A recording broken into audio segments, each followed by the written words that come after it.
Hey, John Whiting here. Welcome to the channel. If you're new here, first of all, thanks for being here. This video is a little bit different than what I normally have on the channel, but to set the scene for you, I've been in the online business space for, I guess, about 7 years now. And along the way, I've met a lot of really cool people. And one of those friends is named Raj Dua. And when I met Raj, he was the COO for Ravi Abuvala, and they were just getting started. Ravi's a past client of mine, and I met Raj. You'll hear us talk about this story in 2019 as he was unloading folding chairs out of a U-Haul for an event that they were putting on that I spoke at. And we got to know each other. Really great guy, beautiful, delightful English accent. We actually jammed on the piano downstairs yesterday. We both play similar types of music, Ludovico Einaudi, and really brilliant guy. He and his wife Victoria just got married 9 months ago in Lake Como, Italy. And when Raj left Scaling with Systems with Ravi, he took an opportunity with a company that you'll hear him talk about in this little conversation that we had that he did really well, multiple 8 figures. And it's just really cool to see people evolve. But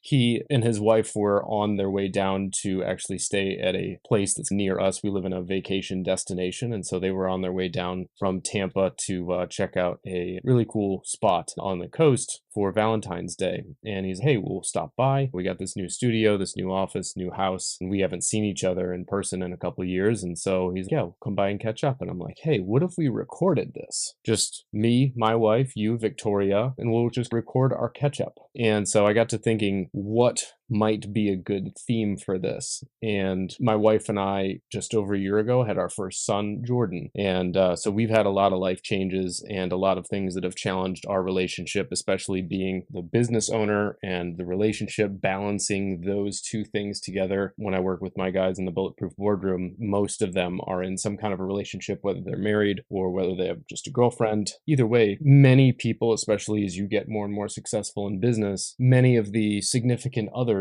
don't quite understand the universe that the business owner lives in. And so I thought it might be a cool idea. I said, Raj, maybe we can, because they have a pretty decent handle on their business life and personal life. And I'm like, it might be a really cool idea for us to jam on what we've found works for us that has solved and prevented a lot of issues. And I wanted to hear what works for them because they're crushing it. And so anyway, we talk about a number of different things. I don't know if you want to call this a podcast. Great. It's the first time that we were ever able to actually record 4 people at the Bulletproof Entrepreneur headquarters here in the new studio. So we just turned on the cameras, started jamming. We cover a bunch of really cool relationship stuff that I think if you are in a relationship, you're married, I think it's going to be really helpful for you. I also asked Raj a little bit about what his experiences have been in working with a bunch of people in the online business space, specifically on operations and systems. So towards the end, we start talking about experiences that I've had operationally. And I think it's a really good overall conversation. You get to hear and meet my wife, Melissa. You'll get to hear from Raj and Victoria. They were sitting right on the other side of this table, and Melissa was right here.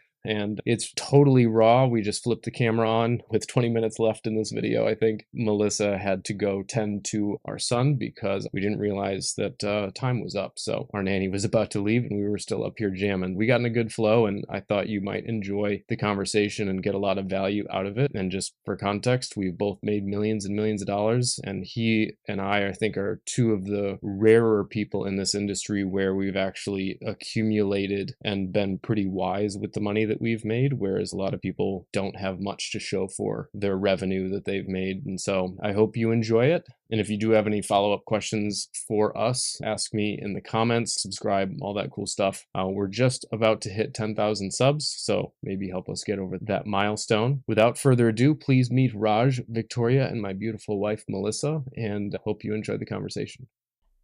I thought it would be cool to basically, at least in the guys that I talk to, like all of them are in like relationships.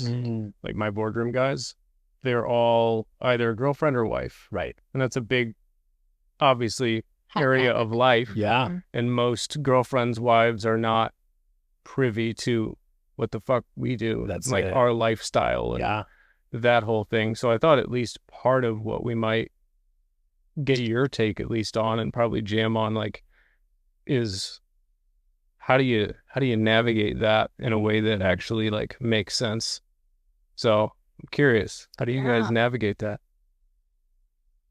I think just as an approach, one of the big things that we realized early on was that we had both been in relationships beforehand that weren't like intentional on being this like marriage, business, everything partnership. It was very much like, oh, it's just for the relationship for the short term. Mm-hmm. And I think that for me, if I put like two buckets of the relationships we've seen, my friends' lives, Victoria's friends' lives, it kind of comes into those two buckets of, it's great for the short term. We have stuff in common, but we just get along very well. Mm-hmm.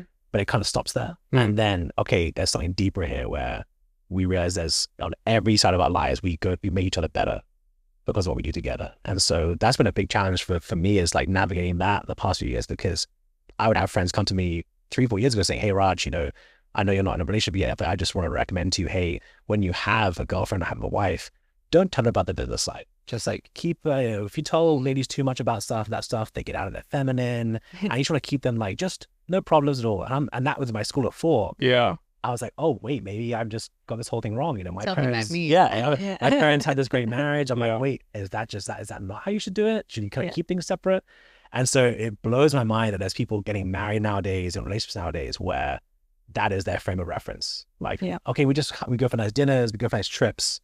But in terms of like the struggles of day-to-day, I don't want to burden you with that, because just keep the ladies happy or whatever. And I just didn't understand that of how much I should have grasped of that until we really met. And I saw very quickly that this is someone who we've actually been through some of the same challenges, same journeys together. And just seeing it very tangibly past few years, I'd say it's like finding that 1 + 1 = 3 kind of relationship. That really is what we've kind of hit on. And we definitely see very quickly with others that we go around, okay, is that a 1 + 1 = just 1.5 kind of relationship versus 1 + 1 = 3? Yeah. That from the two buckets we see, which is cool to see. But Or also, 1 + 1 = half. it was half, and you'd be probably a better off single. So So it's toxic. if I look at how we approach that really summed it up. It's like we feel like we've gone to something pretty awesome. And it's sometimes a little bit sobering to see close friends, close family who don't really have that, because that's not what they were looking for in the first place. I think also it takes work, and like we're very committed. Boy, does it. It's a little bit of work. We're very committed to, before making our businesses succeed or even scale, our marriage and our relationship is the most important. So I would say we take a lot of time a week to make sure that we are growing together and closer in our relationship, because that will, of course, impact our businesses and how we continue to move forward towards our goals. What do you do to do that? So we together, but also separately, have a mindset coach. So she works with us individually. So I work with her 2 times a month. Raj works with her once a week. So really, we just kind of talk about like, hey, this is how I'm feeling. And she just allows us to see different perspective of how the other person could be, perceiving that same thought that you're having, or conversation. And she allows us to really focus on asking each others, the deeper questions. So I think one simple question she taught me is to kind of say what I'm feeling, and then say, hey, what did you understand from what I said? Because a lot of times when, especially women, we share something, men understand it completely different. And then when they go to say it back to you, it's not at all what you're trying to say. So those little things. That, right? 100%. Yeah. So those little things have really helped us. And I think just making sure, like we have date nights once a week. It's important for us to keep that, relationship part alive. I just think we focus a lot on our relationship and those micro habits throughout the day. And even before marriage, we actually, from our church back in the UK, we actually had an amazing kind of pre-marriage counsel, I'd say, that was basically set on saying, hey, it's like an 8 to 9 week program. I think it was pretty much like 9 to 10 weeks. And the goal was, let's make sure that before you guys come into marriage, you know exactly how to communicate with each other, how to resolve conflict with each other, how to actually, just to allow some of the cultural things that both I had grown up with and we had grown up with, to like identify how we've been brought up.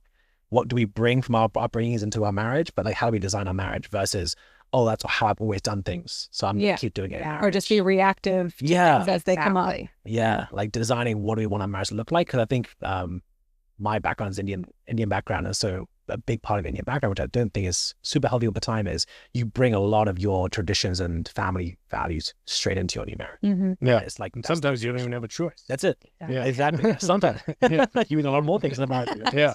And that for me was almost like the thing I was about to do, was just say, hey, this is just how it's always been done. You know, we're just going to bring that into our marriage in terms of how we treat each other, how do we treat our family. And we got really challenged by our marriage counselor to say, hey, or pre-marriage counselor was like, hey, your families that you are in right now are going to become your extended family very shortly. Your actual family is now you two together. Like we have to design that versus just inherit a lot of potentially, you know, bad habits, you know, toxic thinking, limited beliefs. Yeah. What do we want to design there? So that was huge. I think if I look back, that's one of the best things we did. It was, yeah. To be like, hey, what do we want to take out from my English upbringing, my Indian traditions, Victoria's American upbringing, but Brazilian traditions as well. Like, there's so many cultures we were bringing together. It's a lot of mixing. A lot of mixing. And so we were, I think it was a little bit naive of me to think, oh yeah, just go with the flow, see how we go. Yeah. It definitely had to be intentional. Yeah. For sure. So yeah, that's been our kind of approach. Yeah. That's been your, and how does that resonate with you guys about it? So, well, why do I have this laminated thing? It's laminated because I'm OCD. But why do I have this? My teacher background came out. Yeah, exactly. There's so we didn't really we were kind of, I'll just say, like verbally like agreed on stuff, and nothing was like written until this was written last year. I mean, there was some stuff written, but it wasn't like there was no real necessity level of having it be like a requirement because everything was like going well. Wow. Yeah. And then you have a kid and interesting things can happen. Highs and lows. Long story short, everything that you're talking about, I think it's just like humans bring stuff with them wherever they go, whether they're from India or Brazil or the United States or whatever. But we wrote down, I don't necessarily read it now, but we call this our love agreement. And it's literally a very specific, first line is, we refer back to this document in times of confusion or disagreement. And it's literally a sequential, it's basically an SOP with, you know, how do we handle if you made it all the way to like step 4, you know, then step 4 didn't handle it. What's step 5, 6? And so it's all these like contingency thens. If this and that, how we're going to communicate, what our roles are. And so just, you know, there's a lot of assumptions. And as my dad always said, when you assume, you make an ass out of you and me. And so we had, at least I know I was making an ass of myself inadvertently. And so there was just a lot of assumptions that I'm like, just at least let's put this in writing so that next time we want to assume stuff, we, you know, this is signed. We went through every word of this. And in fact, fun fact, this was on the back of probably like, I would say like our biggest disagreement, and I'll just say argument, fight, whatever you want to call it, like ever, probably. You're saying this was created after that? Yeah. Prior to probably Jordan showing up, like we didn't fight. No. Like there was no bullshit. Right. Like it was, relatively speaking, it was like fucking cakewalk. Like, you know, it just seemed easy, if you will. Just being easygoing was enough. Yeah. Like I think he's done so much work on his self that he didn't really have a lot of shit that would come out. It was more me. Yeah. But then he was so good at handling my stuff that it was just kind of like nipped so quickly that it never escalated to any type of like a big escalation. Wow. So I think like this was what's the date on this? May 11th of last year, 24. So 5 months into Jordan, and I'm kind of navigating is it hormones and I should just shut the fuck up? Or is it something that can be addressed? Like, I don't know what the fucking rules are on that. You want to fix things exactly. What's the solution I could be? And so it was one of those where rarely, like, I could tell you the last time I did this, but it wasn't with her. It was like things escalate so much where I just remove myself and I'm going to go for a walk. Right. So I don't do or say anything that I don't want to do or say. And I just left. I had no shoes on, bare feet. I'm just like, I'm going now. Florida man walks Yeah. no shoes. So I basically went for like a 2-hour walk, and I'm like, I'm not going to come back until I have an idea of what the fuck I'm going to do from here. And so my idea was basically, first thing, just in any scenario, right? In any negotiation, we're trying to achieve the same goal here, right? Yeah. Establish a commonality. And so I came back and basically was like, okay, we're going to have a conversation. We established, just the basics of like, do you love me? I love you. Great. Do you want to solve this? Do you want to solve this? Yes. Great. We're on the same page. We're on the same page here. Yeah. So I hit record on my audio voice note on my phone, and the 3-hour conversation that ensued, I then took that transcription, threw it in ChatGPT, and basically said, let's make some rules here so that if and when this happens again, we're very clear on where we both stand, and it's in writing and what have you. Wow. Then I took that and personally refined it, and then I had her come up here, and we went through every word by word. I'm like, do you like anything you want to change, add, disagree with, any word choice, like every single character on this document, I want you to be like, feel good about 100%, not like, okay, whatever, I guess, like for real, like change whatever you want, but let's agree on every single word. So that's what this document ended up being. And so it's really, you'd read it and be like, yeah, this is pretty common sense type stuff, but now it's in writing. And just having it in writing, just like a business agreement, right? Exactly. Like, what you agreed to, right? There's no room for I felt likes, right? And we have contingencies on like, if you feel like a thing that violates one of these, here's how we're going to handle it, right? And then any amendments to this will do the same process. That's pretty much solves like 98% of everything. I haven't even read this since then, really, maybe once. It's kind of like just knowing that this exists. You know that you can't really get away with your bullshit anymore. Like it's kind of like we've already outlined it, so you kind of have to take responsibility. I love that. Yeah, we had our coach said something very similar too. She asked us the question like, are we living out our vows? And so one of the activities was that we had to like reread our vows and see like in a day-to-day basis, like, are we actually staying like true to our word, right? Yeah. So yeah, I love this so much. And it's exactly that. It's like knowing that you guys you're in it together. Yeah. Like you both know like what you're in it for. Yeah. Versus having all these feelings and emotions come up and dictate the course. Yeah. Yeah, and I think I mean, it really, like you said, designing things, like, it's becoming even clearer and clearer to me that, like, literally you have to design everything that you want. Like, you have to just write it out exactly as you want it, as if it, like, that was the way the script was going to play out. And there's, like, I think the masculine is relatively easy, I think, to, like, do that. But as soon as you start putting rules around a feminine, it's like the free flowing is like, I'm not going to have any of that anymore. So it's like, once, I don't know, you tell me, has having that made you feel more restricted? No, not at all. Right. So maybe you can speak a little bit to, like, what your experience before and after that, because we've not really, like, talked about it in depth, but I'm curious, like, what did that do for you? I think it just kind of, like, paints the picture of, like, it just brings clarity. It's like you kind of know what you've agreed upon, and if you're being the dick who's not following it, you're the dick. Like, and then you have to take responsibility for that. You know, like, if you're the person in a business who's not following the agreement, you're a dick. So it's kind of just like, all of this was always spoken about, I feel like, since we ever got together. Like, this isn't like new information, but it's kind of just like getting it down on paper and like actually seeing it is just kind of different than like it just being like willy-nilly, like, oh, we agreed upon this. So I don't know, I feel like consciously I don't find myself like reaching for that in an argument to like reference it, but it's like kind of in the back of my mind more so than it was before, I guess. Yeah, I've noticed that too. Like, because it's not like things don't escalate or get to, a heightened point for humans. That's what happens. What I've noticed is, like, I can almost watch the where it's like that wall is hit of like, oh, I know if I go any farther, I'm violating this agreement. And you, From my yeah. I just watched the.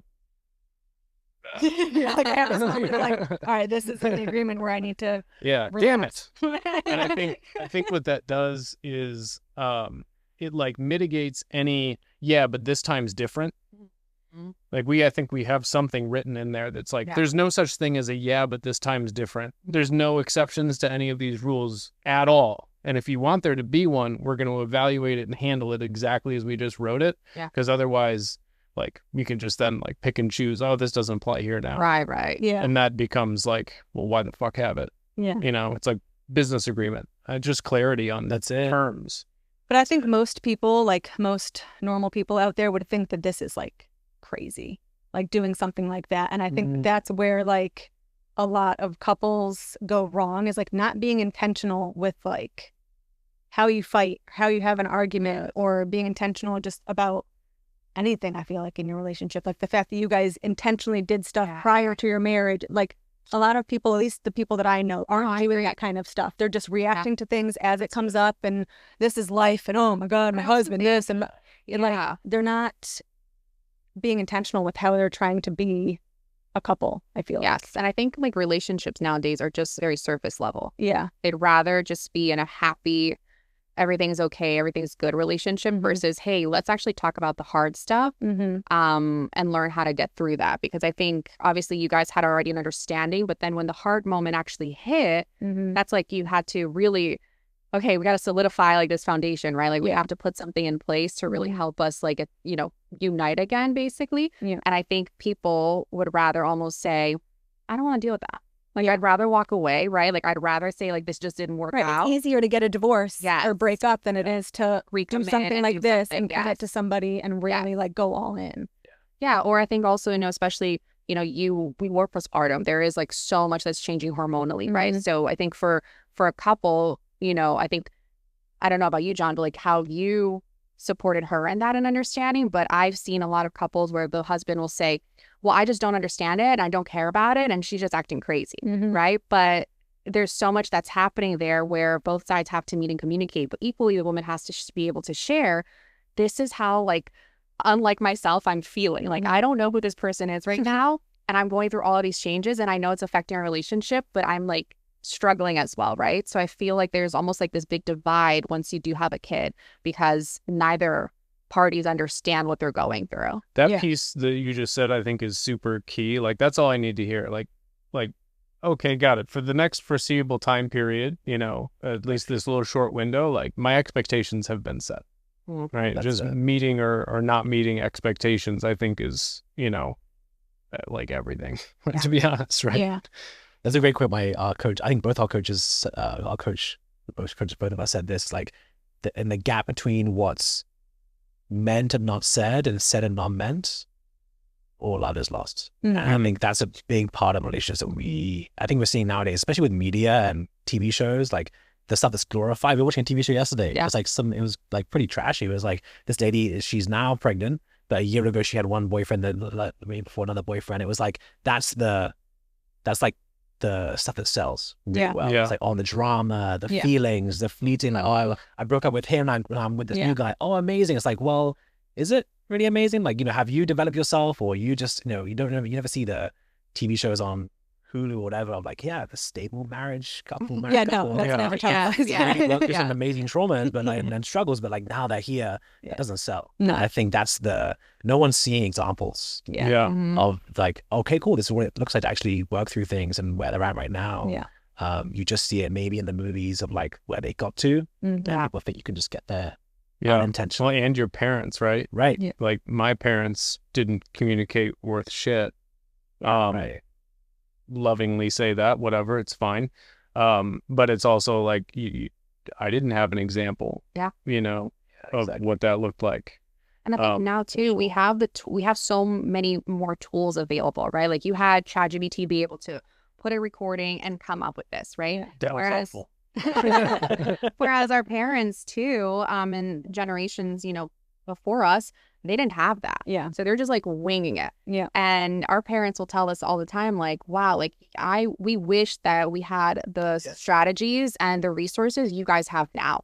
So I think, you know, for everyone else listening, it's you have those resources available too. It's a choice though. Yeah. Like there are people that are still would rather say like, I think divorce is an easier option than actually creating something and working through it. Yeah. Yeah, which is wild because that's not an easy option. You know what I mean? Like that just shows how. But it's also like, I think part of that is like the person who would go that route of saying like, I don't want to do this, I'd rather just get a divorce, is the person who does not want to actually look at themselves as being the problem. Yeah. They would rather just escape than address the shit that they've got going on inside, which I think is the huge part of this, is that you guys seem as though you're both open to growing yourself. Yeah. You know, like knowing you're not perfect, knowing you have these flaws and working on yourself to better yourself. 100%. Definitely. And I think we're both committed to that as well. Yeah.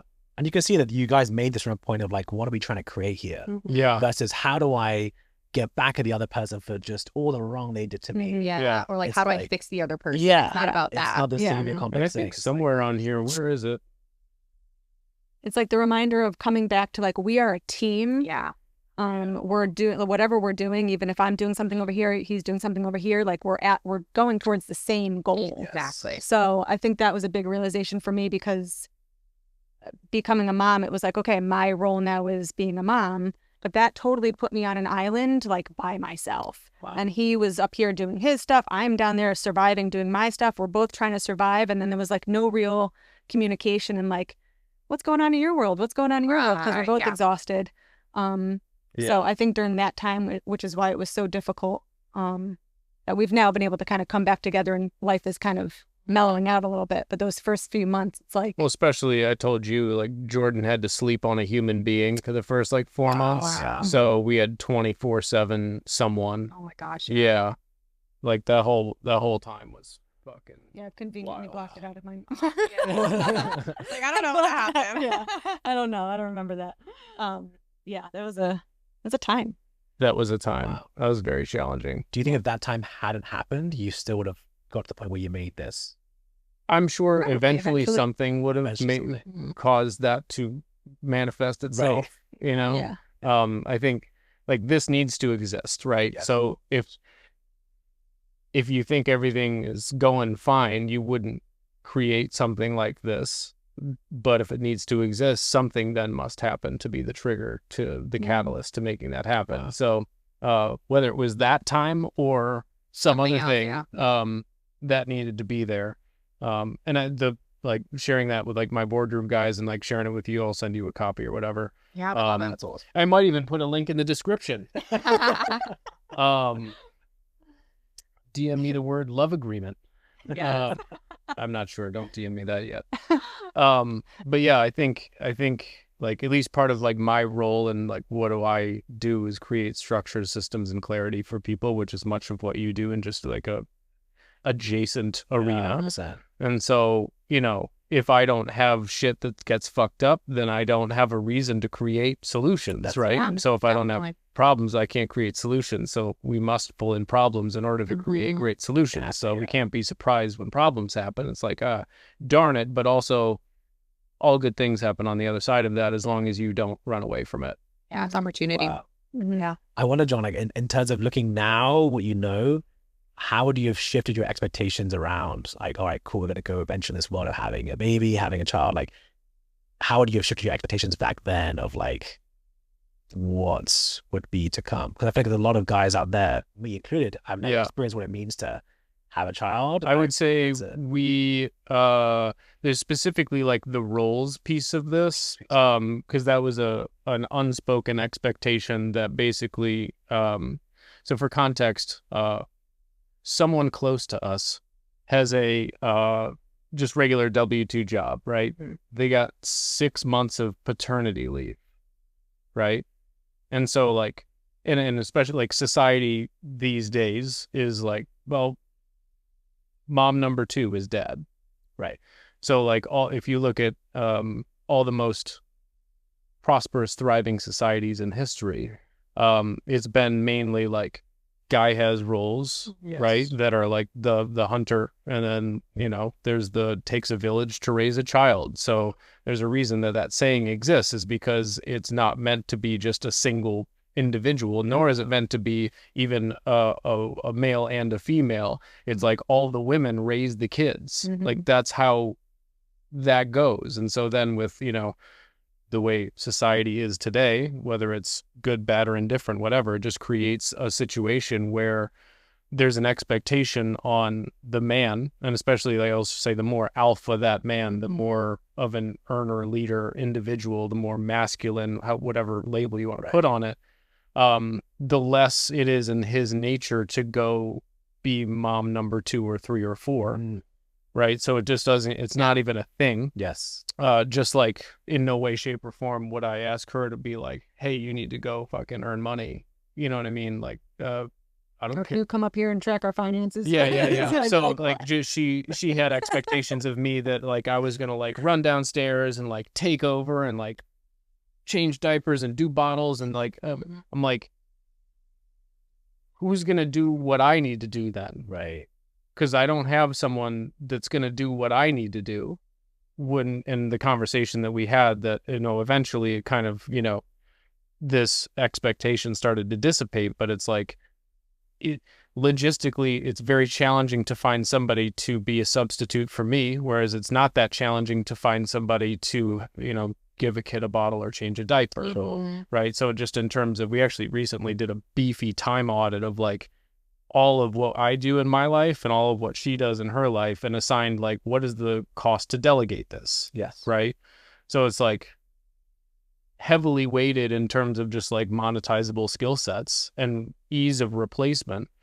I think that conversation potentially, had we had that of like, you know, here's roles and responsibilities.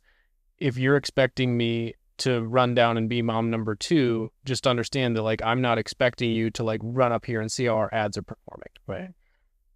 Where both of those things directly affect our lives. My ads aren't performing. We aren't making money. Right. If we're not making money, we can't buy shit and support a child. Right. Now I also understand that if, you know, he needs a diaper change, like that's not okay either. But there's millions of people that can change diapers, not a whole lot of people that can, you know, run ads profitably, right? Is a simple example. And so one of the things on here is basically there was kind of a mismatch of like, my role is more important than your role in this, and just it was just kind of dismissed. I took it like ways. Him doing like being the provider, the worker, and not being the caretaker. I knew that that was the expectation. Like I knew going into this that obviously I'm going to be the mom. Right. I then interpreted his lack of being down there as his lack of care. Like I was getting to the point where like you'd rather be up there working, otherwise you would be down here. I see, yeah. Playing with us, you know. And so I was like living in that like resentment of like, well, if he cared, he would be down here, even if like I don't need him to change a diaper. Like he obviously doesn't care if he's not down here. Right. And I think this kind of helped me see like that's not the case at all. Like he has his stuff that needs to get done. I have my stuff that needs to get done. We're doing this for the same end goal. Yeah. So having a conversation around that, I would suggest just making sure, because you work though, right? We work together. Okay. In what capacity?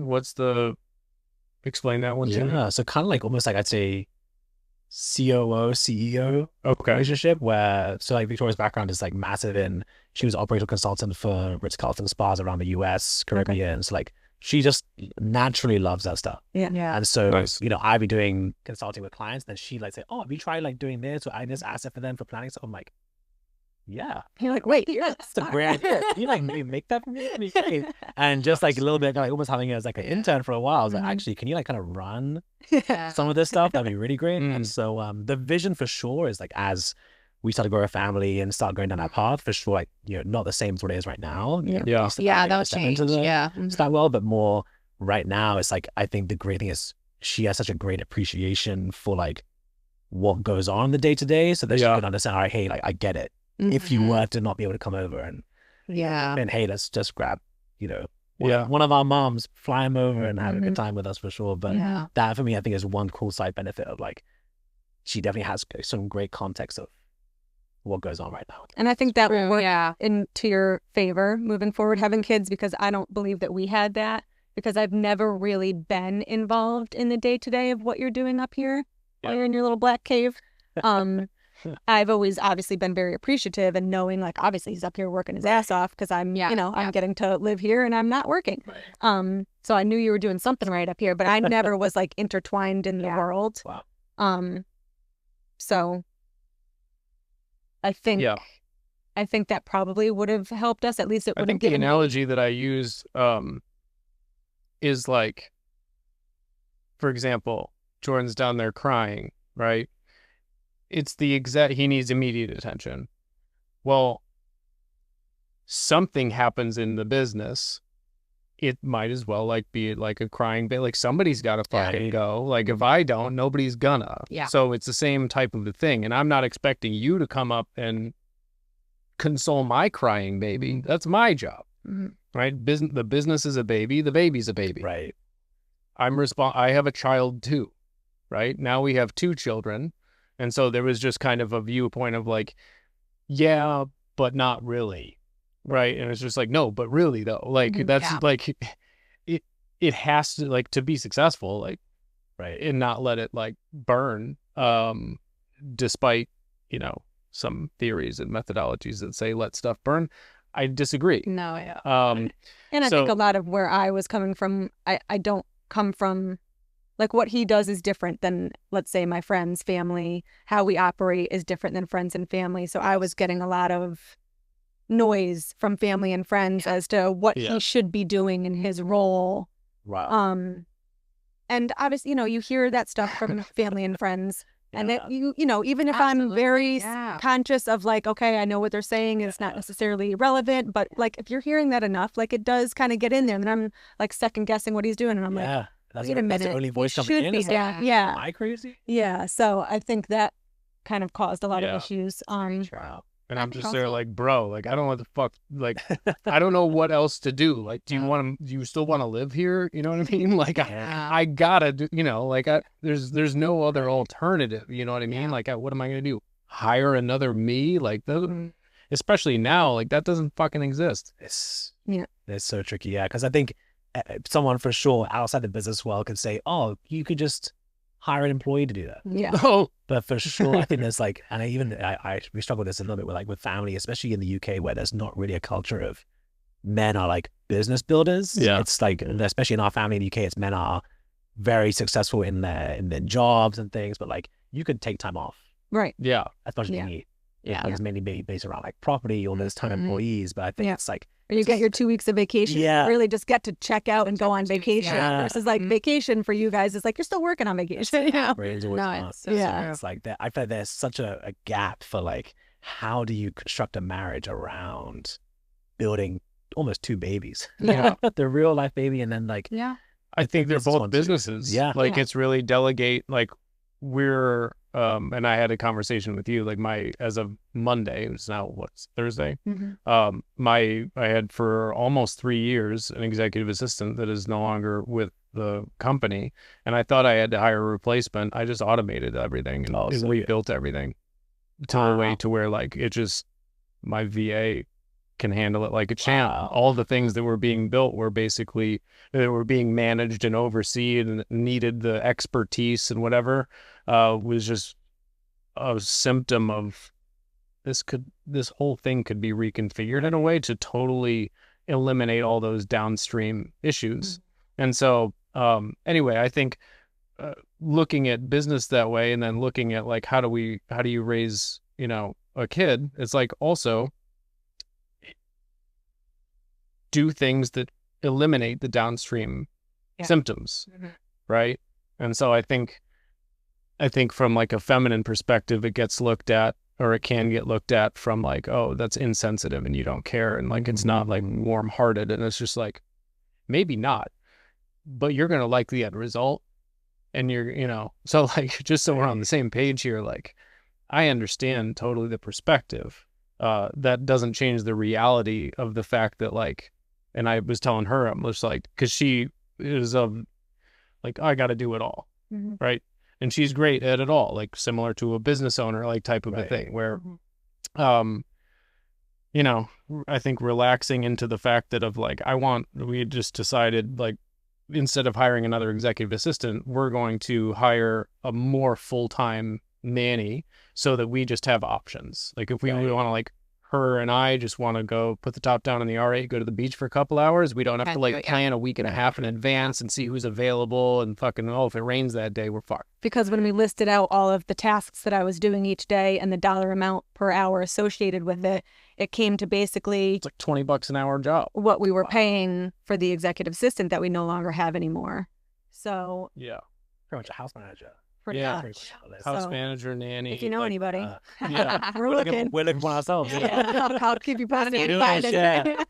Just driving out. But I think that's really like back to your point of getting clear on what's the ideal. You know, it's like I want options, right? That's I think what we're after is like everything that we're doing is so we have freedom. Freedom is options, right? And so if you have money, but you have to be tied to a location because nobody else is there to feed or just watch this human being. Like you can't take eyes off the motherfucker. You know what I mean? Like he's getting into something all the goddamn time. Moving around. And so just that is like, you know, it's exhausting, but it's like so is, you know, frying the fries at McDonald's, I'm sure. Yeah.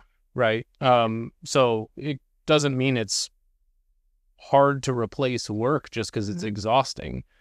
So, you know, I think that type of really separating the roles out and getting very clear on what the expectations are of the other person. I don't know that we necessarily could have had the context. Maybe we could have had somebody else been like sat us down and walked us through that. Expected.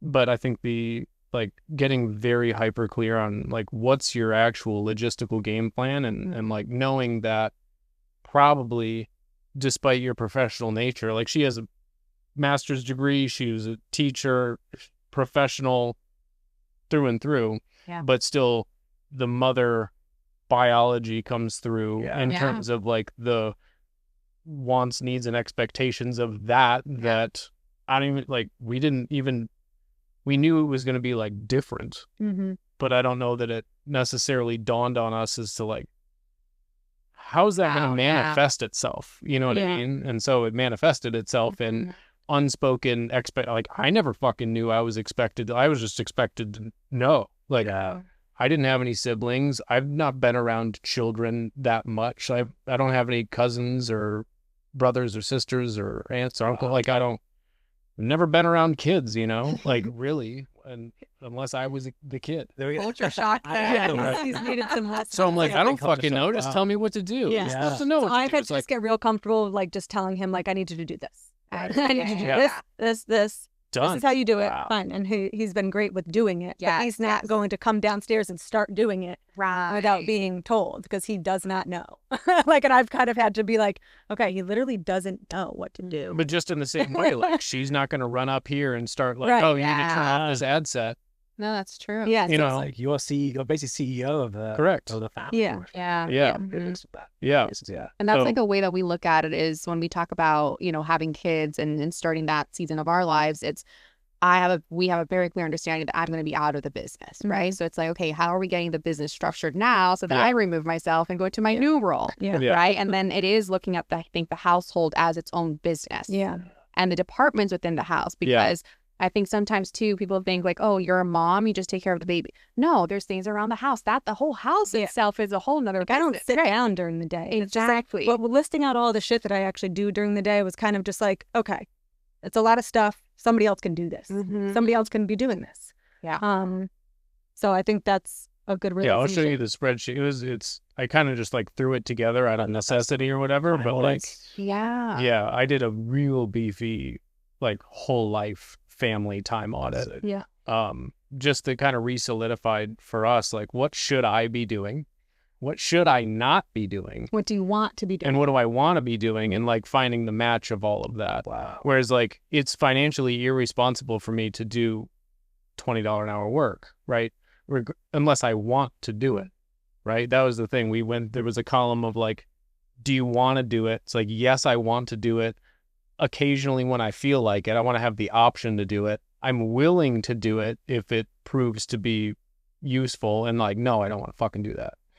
Right. Yeah. So like, for example, there's things in like, the business, like putting on our events and stuff. Like I need somebody who can interface with humans that, you know, can just like be normal, you know, and just like responsible and like do what they say they're going to do. Yeah. And so she's going to be kind of like taking on that type, like we were having a, you know, event here in the end of next month. I'm like, I'm not the main point of contact, but nor is my VA, and nor was my previous EA. Like, I'm like, eh. So, she's going to step into that, and she's like, I'm willing to do it. She's not like, yeah, it's my dream. But I'm also like she understands that frees me up. Yeah, and creates more leverage for me, which in turn makes her life better and everybody's life better. So it's worth being willing to do those things. Like, I'm willing to change a diaper. Right. I don't want to. Like, if I absolutely have to, and I see how nobody else is around to do it, right? Like, it's the only other option. It's the option that makes the most sense. I'll do it. But if I have the option, I'm going to do everything I have to make sure that I'm not sitting there waiting to be the $15 an hour diaper changer. Right. And it's not because I don't care. It's just because, like, I don't want to do it, first of all. Second of all, it's financially irresponsible to do it, but I'm willing to.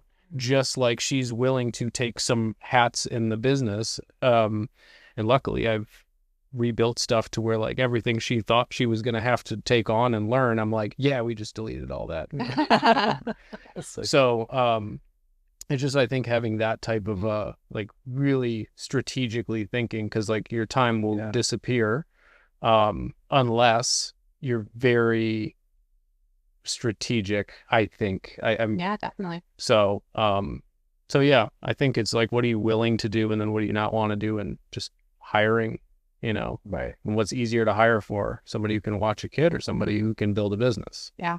So would you say like the roles are more like Melissa and like you guys are accountable for your own areas? But okay, if you need to do it, it's like you both are still responsible for all the other stuff. Yeah. If needed, like, I mean, I'll fucking figure it out. You know what I mean? Right. But I'm just like, I don't know. I couldn't tell you if you like what brand of this. Like, I have no fucking clue. Like, I don't know. But also there's things in the business like that she doesn't fucking know. Yeah. And I'm not like, you bitch. Yeah, like you should. How do you not know what ad sets we're running? I think that was a wake-up call for me, is when he made a comment like that of like, my expectations for him are to like know this kind of stuff, but he didn't have any of that expectations on me in the business. And I was just kind of like, huh. That's true. Yeah. Like, the very true. expectation was like, now all of a sudden I'm supposed to be also stellar at what I do, simultaneously taking on the hat of mom number 2 and mastering all of that. So I'm like, that's fucking impossible. Like, can we just agree that that's ridiculous? Yeah. Like, because I'm like, I physically don't know what to do. Yeah. Which is a great negotiating tactic. It is. Like, it really is. Play dumb. You literally have no other option. It's not even playing dumb. It's like, I think it's from Chris Voss, right? Yeah. Like, what do I have no other options here. And I literally don't. So do you want to like downsize and move and then like cram ourselves and like, I'll just stop doing everything. Like, we got time, but like, don't be surprised in a few years when things are really fucking tough. But I'll be a hell of a bottle feeder. You know, it's like, we have to like look at the things pragmatically. And I just think the faster that two people can get on the same page regarding that, and like really on the same page, not just like, but secretly, like, like, because man, you gotta be like, there can't be any hidden agendas or hidden judgments or beliefs in there. Like, I know we agreed on this, but like, you're still less important to me. You know, like that, like, that's got to be totally flushed out, because it will show up, definitely, you know, at the worst. But I think this agreement works if like the men sees the wife as a mom, but as an equal. 100%. Because if this agreement is in play, but then it becomes that thing, well, I pay the bills, I'm in charge of the future, all of that. I think that no matter what, even if you have an agreement in place, the woman will still always feel like, oh, I'm way less than. Yeah. So I think that's like, you know, obviously a testament to the work you've done yourself as well, to like be able to see her as equal, because she is. Oh yeah. Yeah, because above I think, that, yeah, I would say if anything, it was like my role was diminished in terms of like, you're an entrepreneur, you have leverage, Run ads. That's it. there's you don't need to do things. Yeah, you're the CEO. You don't need to do that. You can make, you can choose to step away. Where I'm just like, can you please acknowledge the fact that what I do is important? Right. You know, like there was that, you know, where like, and I get it from like a feeling feminine perspective of like, this is a human's life. Right. Right. Like I fucking get it. But also to support this human's life, we need resources and shit. In order to get those resources, stuff has to be done. If you're not going to do them and nobody else is going to do them, I got to fucking do them. Right. yeah. So what do you want to do? When should I do this? Should I stop sleeping? Like, what do you know, which is not, Right. you know, and it's things like that too. Like I get up relatively early. I get up pretty fucking early. My body, What's early? my body kind of wakes up somewhere between 3 and 5. Oh, wow. I just don't know usually when. Like this morning was 4:22. Wow. Then I just get up. As soon as I go back to sleep, like I'm just like kind of started a whole new sleep cycle. That whole thing, like I was like, yeah. So I just get up if it's sometimes it's 3. But anyway, I do that, and I had for years, like every Saturday night, I would just do like I'm gonna sleep for 12 hours. And I'm going to go back and do another sleep after I wake up at 3. I'm going to go back and usually sleep for another 6 hours until like 9. And that kind of like builds up, I'll just say a sleep surplus, or at least gets me back to equilibrium for the next week. Like, and I feel great. Well, that went away.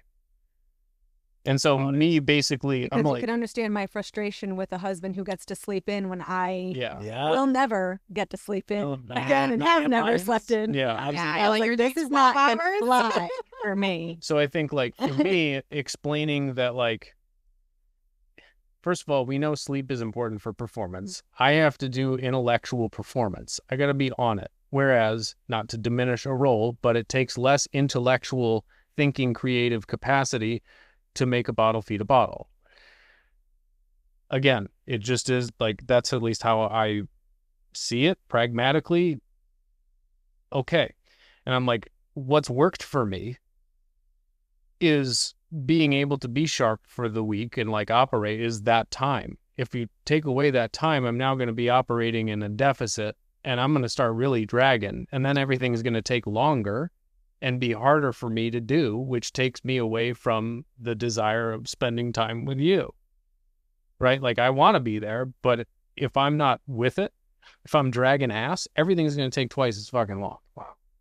And so like, it's those types of things that like, I didn't even really know how important that was until like that changed, you know what I mean? And then it's like understanding that, like, I think we had this conversation where it's like, understand that if I say I need something, understand that it's because I believe I truly need it, not because I'm trying to be a douchebag.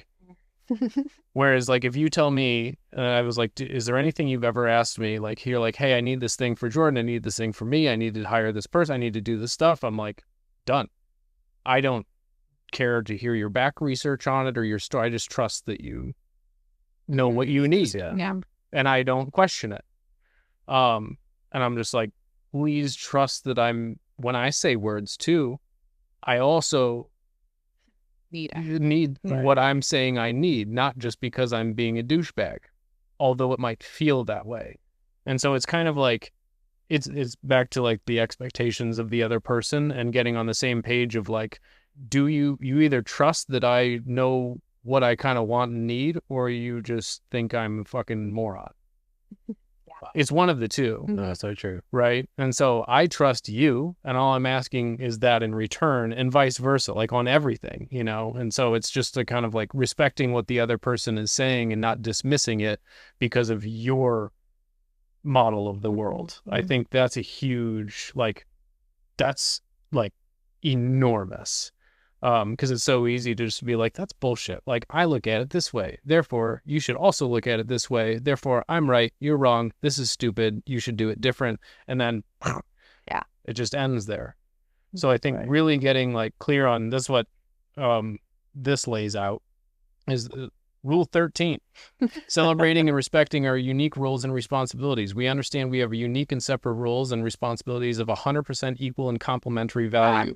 We agree to respect, celebrate, and admire and support each other's roles. We agree not to create unrealistic fantasies and impose them on the other. We agree that neither of us will expect the other to rush to the other's roles, but if one asks for help, the other gives it with love.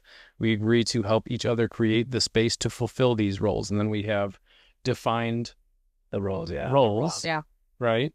And so it's like, all right, cool, I respect and trust where you're coming from, as long as you know, respect and trust where I'm coming from, given that we both want the same thing, you know, defining that as early as possible.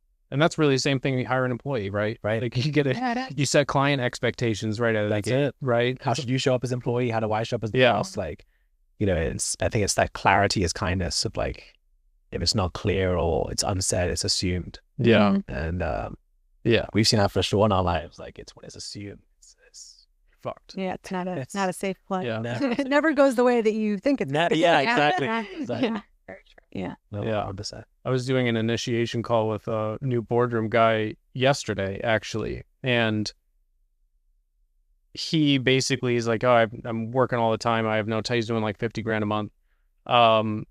But he's like, I'm working 24/7. And I'm just like, all right, well, what do you like? Let's take an inventory. What the hell are you doing? And long story short, he was saying yes to a lot of things that were beyond the scope of what he should have been saying yes to. And of course, that comes out of guilt, right? I'm a bad person. If I don't, I'll piss the person off. I'm afraid of that, right? And I'm like, what type of he has like a one-on-one consulting offer and a done-for-you offer type of a deal. I'm like, where's all your time being spent? He's like, on the consulting thing. I find myself, I'm doing this for them, I'm doing that for them, and certainly not charging enough for sure. But I'm like, what are your rules of the game? I'm like, when you have, he's like, I don't really have anything. I'm just like, well, that's problem fucking one, bro. That's like, it. You know, it's fine to do the work that you're doing if you're getting paid like 76 times more than you're currently charging. Right. And then it's just a matter of deciding, is it worth doing the stuff, or do you like, where do you draw the line? You have to like literally draw the boundaries of the things, like otherwise, and you have to be very clear with the other person. Like, do you understand that these are the boundaries? Yeah. That for me is creates it almost goes on the rabbit hole of, I think that's the problem with the online business space for the past 3-4 years. We've focused so much on close X amount of revenue, get more clients, do more marketing. No one's making a full program around how to make agreements, how to make expectations correct. It's like, hey, if you get 100K revenue, but you refund 20, just get another 100K next month versus why you have to refund that 20. How do you make yourself more integrous about how you actually fulfill your stuff? Like, I would challenge you on the fact that nobody's created a program, because inside the Bulletproof Boardroom, that's it. Exactly what the fuck we do. Yes, but until now. So that's the stuff where no one's talking about. Not enough people are talking about it. I say it that way. Like it's too, let's just get more marketing going versus like, how do we just fulfill on promises and also not be afraid to have agreements where we say, how do we show up? What is this program? What this program is definitely not. I had a call literally just this morning with a guy who's wanting to now add a rev share agreement to one of his clients. He's like, oh, I'm just scared to do that because if I get 10% profit share, they're going to put a ton of work on me that I just don't think I can do. I'm like, well, a great way to combat that is to make an agreement. He's like, well, you can do that. I was like, yeah, you can say exactly what you when they can't and how you agree to show up together. He's like, oh, wow. And so it's like, it's cool to see people's light bulbs switch go over. I'm like, oh, and you look like a genius. I can't do that. Like, cool. And I told him too, like, I have real aggressive, like, no guarantees, no refunds. And I tell him on the initiation call too, I'm just like, I work by the policy after going through and working with over 1,000 clients at this point. Right. I default to like wanting to be the guy who overgives. Like I don't think you can be successful unless you have some of that going on. Right. And it's knowing where to draw that line and then not being afraid to draw that line. And I said, to be clear, like I used to like, oh, check in if I haven't heard from you. Like I don't do that shit anymore. I don't check in because I know that if it's more important to me than it is to you, like you're fucked anyway. And it wastes both of our time and you just feel guilty that you didn't respond to me. And I'm just like, so this may be the last time we ever talk. if it's totally up to you. But you jump, I jump twice as high. Right. You don't jump, I don't jump. I don't jump around you trying to get you to start jumping. Because even if you do start jumping, then I stop. Your momentum is my causation. And the whole fucking point of everything that I do is to help empower you. So I don't do accountability. I don't chase you around. If I never hear from you again, so be it. And yeah, you're on the hook for the entire contract value. Now, does that seem fair to you? Right. And he's like, yeah, totally fair. I'm like, cool. That's so it's like, agreement, yeah. You know, we're totally on the same page. Yes. And I even do that even like pre-enrollment, just like this piece of content right here. Like, you know, somebody watches me say that and then says, hey, I think I want to join this boardroom thing. Like, I'm not going to have to worry about it. Right. Exactly. You know what I mean? So I think like everywhere, pre-framing and expectation setting and boundary setting, and then defining like what are those exactly, and then just being like, okay, cool, we're on the same page, sign, great, we're good now. Yeah. Right. I think that's just every area of everywhere. Clarity. So, yeah. The same coach you work with, my first coaching call with her, I thought we were going to go dive into my life and like get some actionable points. The whole call was just going line by line, 2-hour call, just going through the agreement. And I was like, at the end, I was like kind of pissed off. I was like, why am I paying? That's my spare time. It could have been more efficient. You could have sent to me as a DocuSign. She was like, Raj, like you need to feel like rather than let me run through this agreement, it's like, hey, let me slow through this agreement because we will have a much better time together if you don't think, wait, I accepted this, or I have to come back to the agreement to know my expectations after I'm disappointed. It's like, let's just flip that on its head. And I think that's for me is I identified my own kind of default to think it's all about getting invoice paid, get started. Versus like, what is this journey we're about to go down? Yeah. So, that hit me like a ton of bricks. And I think it's such a key thing everyone has to go through of, okay, let's slow through this. Yeah. We're going to get to. I like that term, slow through this. Yeah.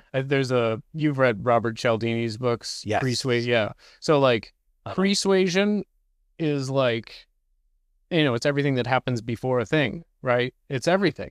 It's literally everything. So I think, I don't know, there's the clearer that things are written and the more you're for sure. Like if I said, hey, do those rules seem fair to you? And the guy was just like, yeah. I'd be like, all right, what seems unfair? Right. Well, tell me, dude, like, because I'm not going to fucking proceed here if you're sitting there in the back of your mind going like, this guy's an asshole. Yeah. Like, if I might be, but let's hear your considerations on it. Let's get on the same page here. And you got to like be able to spot when that person is giving you a, yeah, or if they're giving you like, yeah, we're on the same page. Yeah. And like, that is where I think like most people are afraid to like call the other person out. Right. Right. And so like, I'm not. You know, like we know you're not. Yeah. So I think that's like, I mean, how the only other option is to cross your fingers and hope. Yeah. To me, I'm not okay with that strategy. How have you built that muscle to be able to kind of really call people out? Well, like, to be clear, I worked with a guy for 2.5 years, 4 days a week, 6 hours a day to basically clear all the fucking beliefs and mental shit that I had. I was essentially broke at that time. I think you probably know some of my story on that. Maybe not. Do you? A little bit? No, actually not too much. So from 2011 till 2017, I never made more than 20 grand in a year. And I was like chasing like opportunity after opportunity, of course, on like commission, because that was the biggest upside. Lived in 6 different states, worked for 6 different guys that I thought had the answers and stuff. And for many different reasons, I just, worked really hard, but didn't make much. And I met a guy who I'll put the link in the description, but there's in a little book that I wrote where Dan Henry wrote the foreword to it. I talk about this story where I met this guy who started sharing with me some things that I'd never heard of, despite going through like every personal development thing there was. And I'm like, this makes fucking sense. You mean there's like shit in my mind that I can like clear out? Like, I'm like, I fucking need that shit because it's fucked up here. Right. And so, this particular gentleman introduced me to his kind of secret guy, who goes by a fake name, lives off grid for various different reasons that I won't get into here. I'm going to open that loop for you. Book link in the description. It's free. And I'm like, if that's a thing, I got to know. And I moved to LA, is where this guy lived, just outside of LA. And I know I'd never met him before. And I'm just like, if there's a thing that you can clear the shit out of your mind so that you just like do better and you stop stopping yourself, like sign me up, dude. So I ended up basically paying him whatever I could cash wise. And he works with like, he had at the time, and I don't know exactly what his clientele is like these days, but really high-end individuals. And you wouldn't know it by looking at them. I'll just say that. Picture like Yoda in the swamp is the analogy that I use. It's like, this is the guy, right? This is where you're hanging out. Wow. Yeah. This is okay. Like I was very skeptical. We'll just say that. But I'm like, I understand hypothetically things that had already been shared with me just in terms of just theory and whatnot, that I'm like, if this is a thing, I won't be able to live with myself if I don't fucking find out. And so I started working with the guy and basically started seeing things different. Life slowly started to improve. Income very slowly started to go up. But it was the best and the clearest that I've ever felt during this time. And it's kind of like, I use the example now of like, once you make like a final decision on something, like you don't have to think about it ever again. Mm-hmm. So an example is like, there was a time where you thought pooping in your pants was a good idea. Right. And then there was a day where like, you haven't thought about it ever since. You haven't tried to resist the urge not to, right? And so it's like these types of kind of permanent shifts. Right. That it didn't even dawn on me that there was another way of looking at it anymore. Mm-hmm. And doing this systematically through every area of the mind. And I just became fascinated with it. And started seeing the actual tangible, like, it's kind of just a knowingness that starts to appear. Anyway, I wanted to also learn how to like facilitate this and like the other side of it. And so that's what kind of, both of those things stacked on top of each other simultaneously. It spanned about 2.5 years. And I literally moved to a location. I lived in a spare loft. I slept on an ottoman. Like it was one of those where like I did landscaping for the guy. Like I cut grass and trees and painted house and cleaned fucking roof off and stuff. Like it was whatever I could do to like maintain this situation as well. Yeah. So long story short, coming out of that, that's when I started my agency, built and sold that in 18 months. Took about 8 months of a bit of a hiatus, and I started, I said, I've never taken anybody through that process. I've never even shared that story at that point. And so I kind of created a version of those processes that are able to be self-facilitated, and systematically taking a whole inventory of every single conscious and subconscious block in the mind and systematically going through and deleting every single one of them. There's a lot. Yeah. But that's like the main core foundation of, all of the big name testimonials and guys that we were like, that's the main core of what we take guys through. Right. That, and we have tracking, so you got to know, I don't know, you can be the clearest motherfucker in the world, but if you don't know where you are, where you're going, definitely. You're screwed. So it's just like adding some logistics in there that people are lacking. But anyway, that's kind of the story there. Wow. So what is it that's a long-winded answer to what is it that I went through that caused me to be able to not have any inhibition? I cleared out all the inhibition, long story short. Right. Because the only reason why you wouldn't ask those questions or you wouldn't engage in that conversation is a fear. Yeah. Of, right. Yeah. What is this person? This person's going to think I'm bossy. Rejection. Yeah. Fear of rejection or whatever. So all of that, he's just kind of like swiped. So he's just. Yeah. And it doesn't make it like necessarily easy. Like, for example, coming back from my walk, I didn't want to do any of that. You know what I mean? Like if I had a choice, I want to sit and do nothing. You know what I mean? I want to go in the jacuzzi and just like not do this. Right. But here we are. And it's just taking the responsibility. Like if I don't do it, she's not going to do it. You know what I mean? Like, and it has to be done. Mm-hmm. So here we go. You know, it's like the only other alternative is to not do it and hope that it magically somehow resolves itself. That's the only other alternative. So even from that perspective, it makes it a lot more straightforward, not necessarily easier, but simpler. Mm-hmm. Is there's only two options. It's like I tell guys when they're about tracking, oh, I'm not a numbers guy. I'm like, well, your only other option is to hope and guess. Yeah. So if you're cool with that, like I don't care, fucking don't set up anything. Just don't be surprised when you're like, man, I've been grown. It's like, how could you even know if you haven't established a point A and a point B? Maybe you have. Yeah. You know.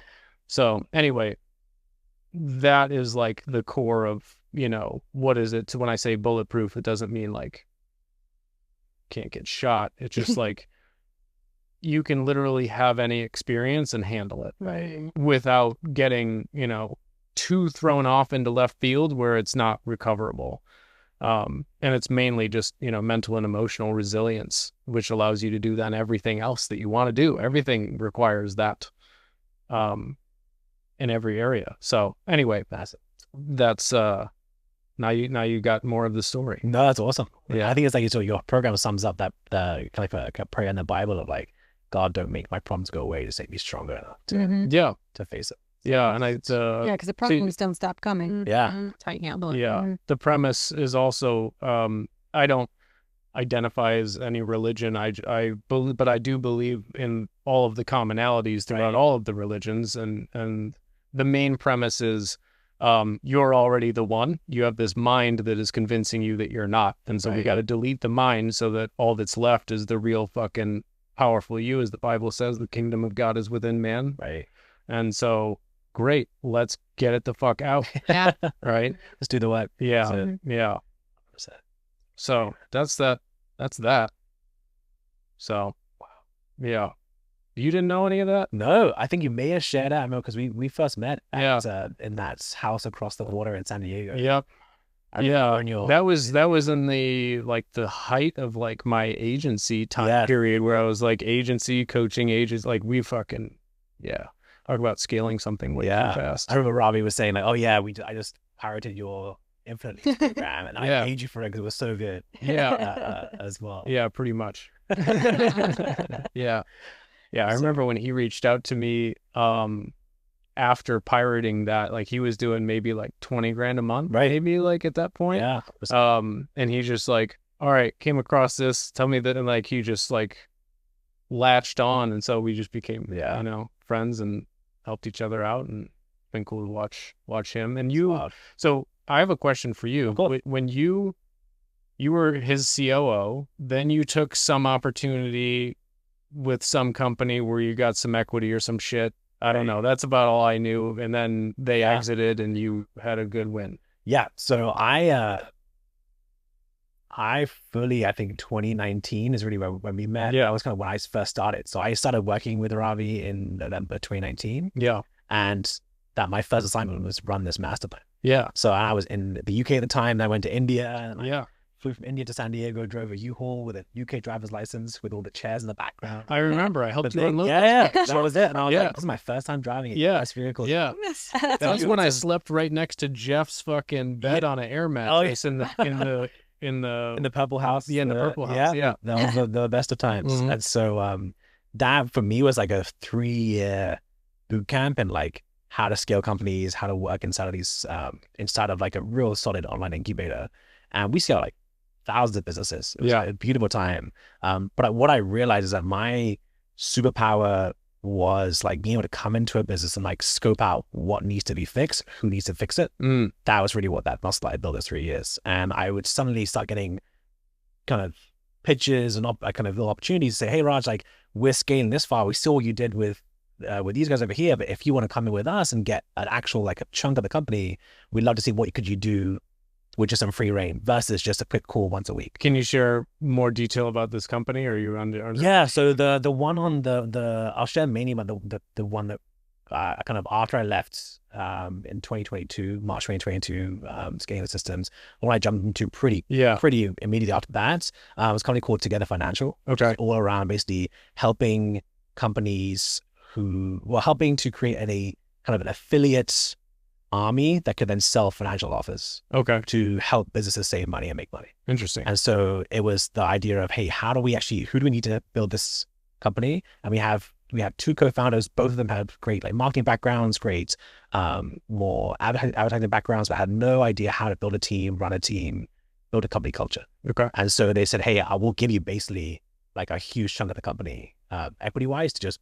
Can you share what is the huge chunk? Like, what? Give me a huge chunk. Pretty much like between like it's a little bit NDA stuff, but okay, like under 50%, but like okay, a large chunk of the company. Okay, like, got it. Build the whole thing. Yeah.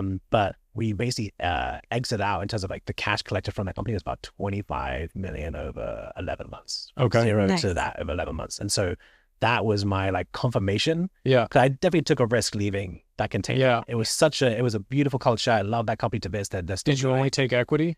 Equity and just like retainer. Okay. To kind of keep going for sure. Yeah. But the leaving Scaling Systems was a conscious choice of, okay, I'm betting on the future version of myself. Yeah. That could come into businesses of my own back to really build, versus what I loved about that container was like, it was a beautiful place to just be in a camaraderie with team. Yeah. I loved it so much. I was the coach. I was like the operations head as well. Yeah. Beautiful incubator, but I knew that I wouldn't step into my version of myself that I needed to get into if I didn't take the job. Yeah. As a background for me, like my dad, he did his first IPO back in 1999. Like I was at the breakfast table. I'd had lawyers, bankers come in, like eat breakfast with me as like a 4 or 5 year old. And like, I had pictures of that of like, I knew what it meant to be like big in business. Yeah. And I always want to be like my dad. And that's nice. what it is. And so I knew, hey, I can't get into that kind of ball game if I just stay in the online space. This felt like my journey into, let me really get down and dirty with some companies. Yeah.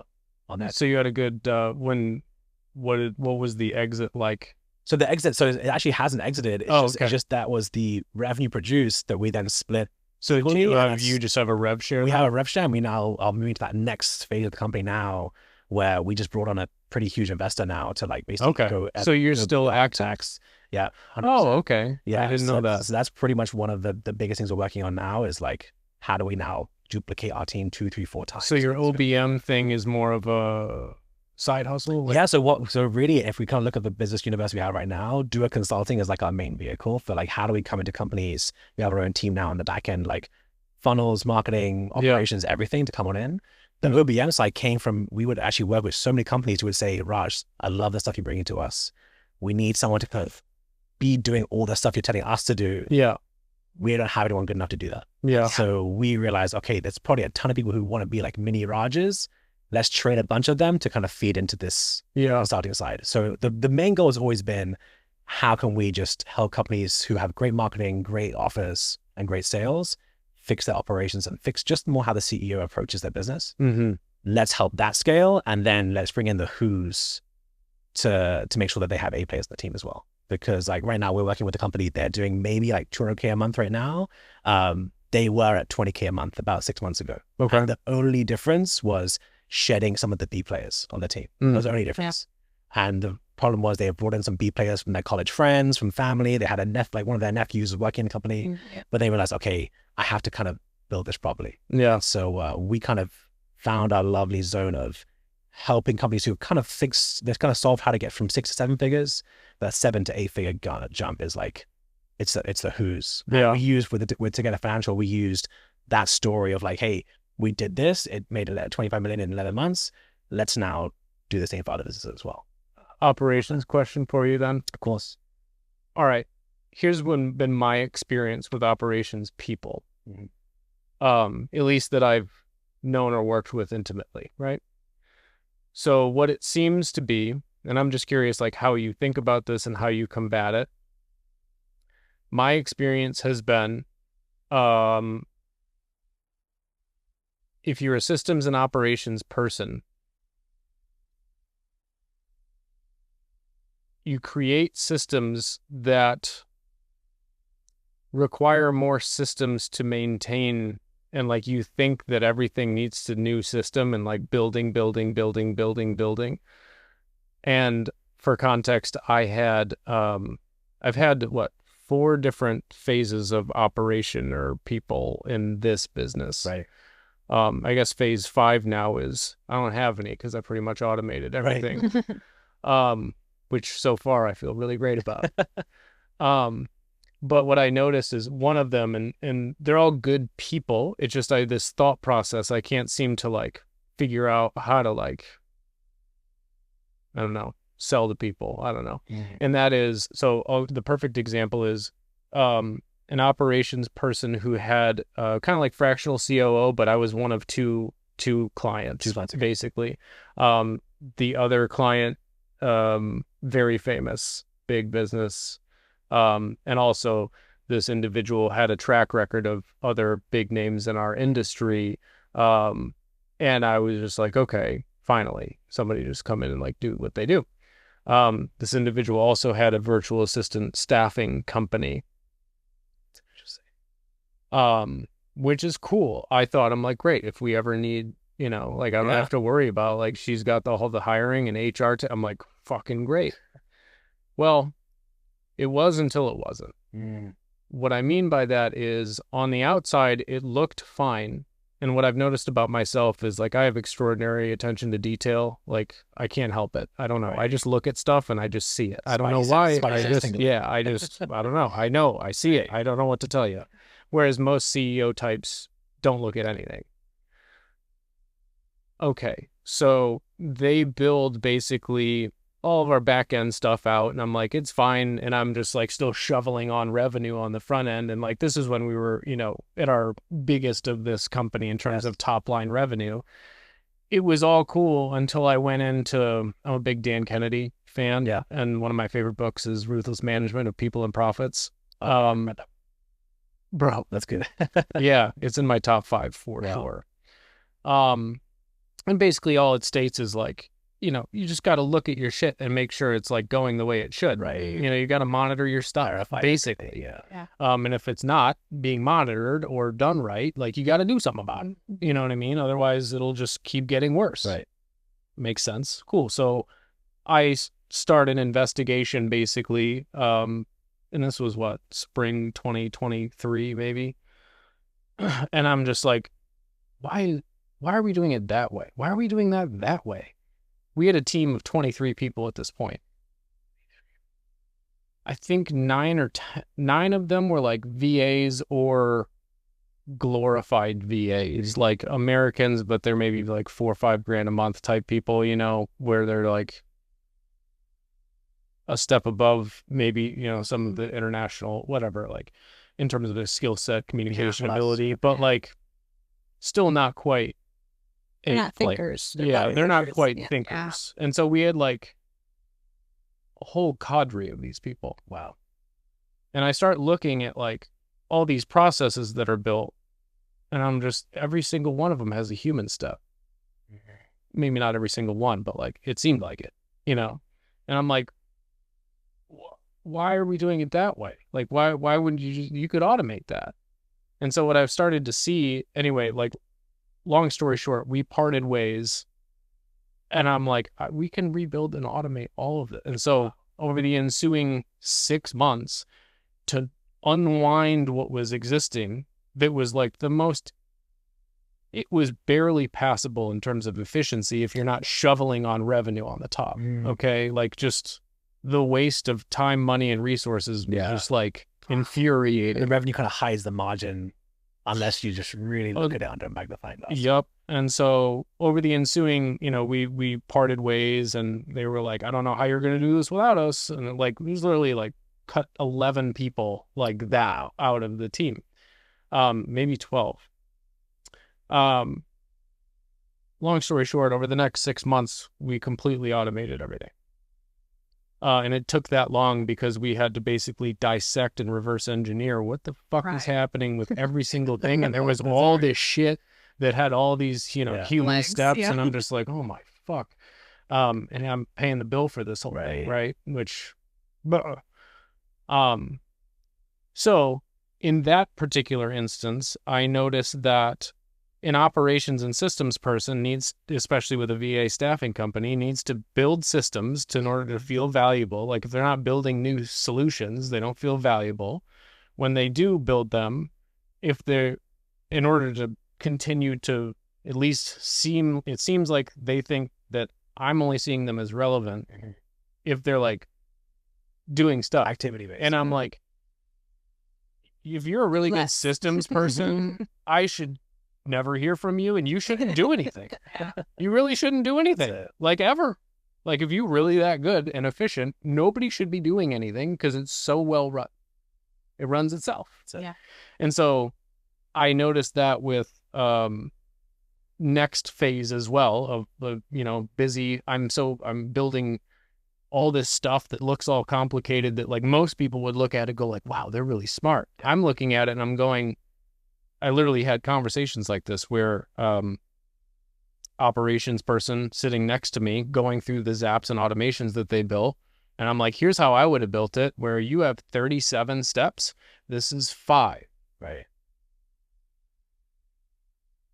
Yeah. Like we're literally we just on math of this, and we did this for like 2 weeks. I was thinking I was going to like, through this process, I was going to train them on how to think efficiently. Right.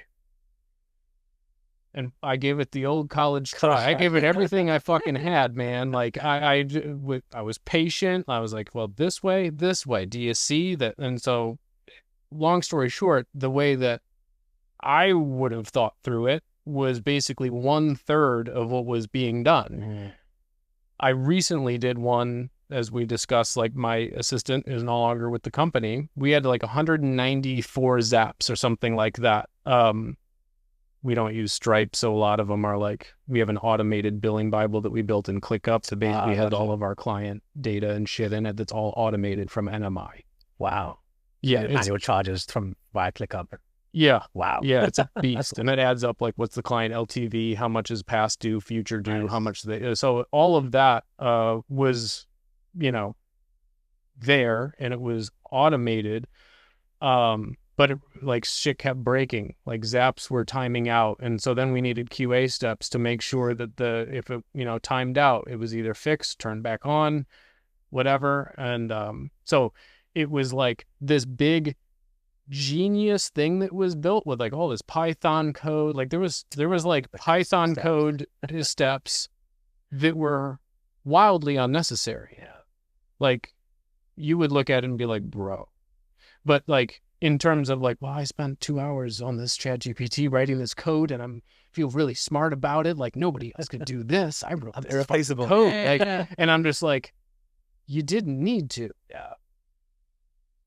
Right. And so it's like, well, you don't value me. It's like, it's not that I don't value you. It's like you literally didn't need to do a thing that I'm paying for, and I'm paying for the opportunity cost, and I'm paying you, and I got to go fix it because errors keep happening. Right. So that's been my experience with like the operation people who think like if you're a hammer, everything's a nail. Right. So if you're an operator and a systems builder and you're not building systems or operating stuff, purposeless. Right. And so getting that point across has been challenging, to say the least. Right. Now I'm at the point where I've come to the conclusion. I heard Ravi say this and I think you were at that Scaling of Systems Live that when And the parking garage. Yeah. Oh yeah. He said something and shame on me for taking it. He's like, if you're still building your own automations, you're an idiot, in so many words. Right. And I'm like, I'm still building my own automations to a degree at that point. And I'm like, Right. I got to make sure people, like, I used to say, hey, I needed to do this, and they do it. Well, that's what caused all this shit I just told you about. Right. Okay. And I'm at this point, I'm like, automation building, and I want to hear your take on this. This is just my viewpoint right now as not an HR guy, not a guy who loves hiring, not my thing. Right. But my perspective now is it used to be the installed perspective of, well, it's $50 an hour work or $100 an hour work. And I'm like, the fuck it is, bro. That's like the highest, like I build shit, it doesn't break. It doesn't even need maintenance. like that's incredibly high leverage, you know what I mean? And so I'm just like, instead of it being $50 or $100 an hour activity, I'm like, if you're actually good and you actually think in terms of efficiency and you think in terms of like, I'm going to build something to where it never breaks, I never have to look at it again, and it's fucking simple. That's like $10,000 an hour type work, if not more. And so I totally had a perspective shift, and I'm just like, this is a stupid belief for me to hold, that I need somebody else to need the technical skill. I'm just like, I either am just terrible at finding these people, despite following what I thought the rules were in the checklist. Like, I've hired probably 100 people at this point just in my life, and I'm just like, I don't know, not the greatest track record in the world, but I don't know, my perspective of like, how do you then, as the guy who trains online business managers, as the guy that you are, I am dying to hear your reply. What say you, sir, about my quandary? It's a lovely question. And I think, firstly, I sympathize a lot on that side of things, especially in the recent years where someone will say they're a systems automation specialist. It turns out that they just know their way around Zapier and make some PPI calls, but it's that itself, the actual dragging of the steps, that is pretty much where the $10 hour activity ends. Where the real high leverage stuff begins is like, how do we go from identifying the problem to then mapping out the solution to then getting buy-in from the team on the solution. And I think automations have become almost like a throwaway in recent years, especially with, I think, things like Go High Level, where it's like, oh yeah, quick workflows, you can just do quick little, movements between these different scenarios and different pipelines. It's become almost too easy to create an automation versus what is tried and tested and what will stand a test of time as well. And so if I zoom out a little bit, I would personally, I never put systems operations people in that same category. I personally separated systems and automations, and then operations itself for me is so much more heavily on the people behind it. Interesting. Where I would want that person to be able to map out solutions that then the systems and automations people can then like take and implement. Yeah. But I totally agree that the mapping out actually is better to have a non-technical person. So on that side, handle this objection. It's not to your thought process. My response to what you just said is no shit. Right. The team that had, the team of 11 or 12 or whatever, fit that exact description. Right. How do you weed them out to know, are you going to build some shit? Like, got all the right people, they're A players, the good team camaraderie, they got all the technical skill, yet what's being directed to be built is either unnecessary, hilariously inefficient, or something that makes it to where it's like, great, you checked all those boxes, but also like, that is a dumb way of doing it. So you're saying those 12 people were all systems automations people who were just... Oh, well, there was the leader person who was the COO, yeah, who basically said, here's what needs to be done. You do this, delegate it to that. It's exactly what you're describing. Right. I'm just saying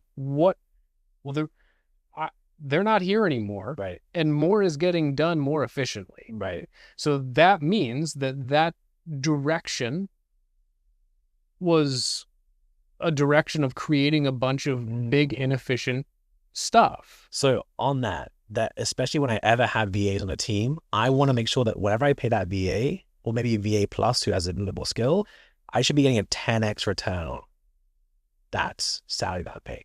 So if you have 12 VAs, let's say they're making $500 a month, we should be seeing at least from the stuff that's being done smoothly in the business, 50,000 revenue into the business.